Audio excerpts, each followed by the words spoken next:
கண்மணி அன்போடு காதலன் பாடலை நீக்குங்க. இளையராஜா மஞ்சுமல் பாய்ஸ்க்கு கொடுத்த புது சிக்கல்.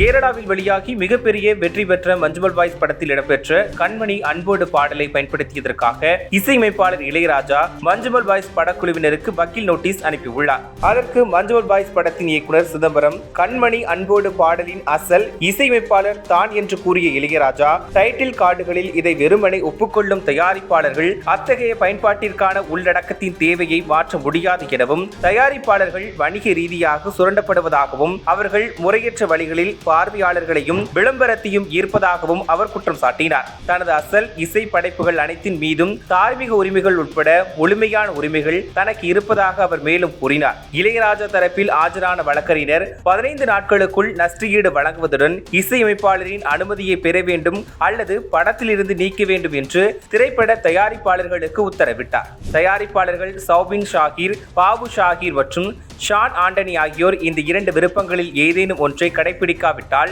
அவர்கள் மீது நடவடிக்கை எடுக்கப்படும் என்று அந்த நோட்டீஸில் குறிப்பிடப்பட்டுள்ளது. கடந்த 2020ஆம் ஆண்டில் இந்திய பதிவு உற்பத்தி நிறுவனம் லிமிடெட் சுமார் 30 படங்களில் இளையராஜாவின் இசை படைப்புகள் மற்றும் ஒளிப்பதிவுகளின் முழு பதிப்புரிமை உரிமையை கோரியது. சம்பந்தப்பட்ட திரைப்பட தயாரிப்பாளர்களுடன் எழுத்துப்பூர்வ ஒப்பந்தங்கள் செய்துள்ளதாக நிறுவனம் கூறியது. இளையராஜா 1996க்கு பிறகு டிஜிட்டல் உரிமைகள் நடைமுறைக்கு வந்ததாகவும், இசை நிறுவனம் தனது படைப்புகளுக்கான உரிமைகளை வைத்திருக்க அனுமதிக்க முடியாது என்றும், இசை கலைஞரின் பதிப்புரிமையை படத்தின் உரிமையாளர் மீற முடியாது என்றும் வாதிட்டார். ஒரு பாடல் ஒரு படத்தின் ஒரு பகுதியாக இருக்கும் போது, அது ஒரு கலவையான படைப்பாக இருக்கும் போது தயாரிப்பாளருக்கு அதன் உரிமையின் உரிமை இருக்கும் என்று நீதிமன்றம் ஒரு உத்தரவை பிறப்பித்தது. இதை எதிர்த்து இளையராஜா 2022ஆம் ஆண்டில் வழக்கு தொடர்ந்தார். அவர் பதிப்புரிமை கோருவதை நிரந்தரமாக தடுக்கும் உத்தரவின் செயல்பாட்டிற்கு தடை கோரினார்.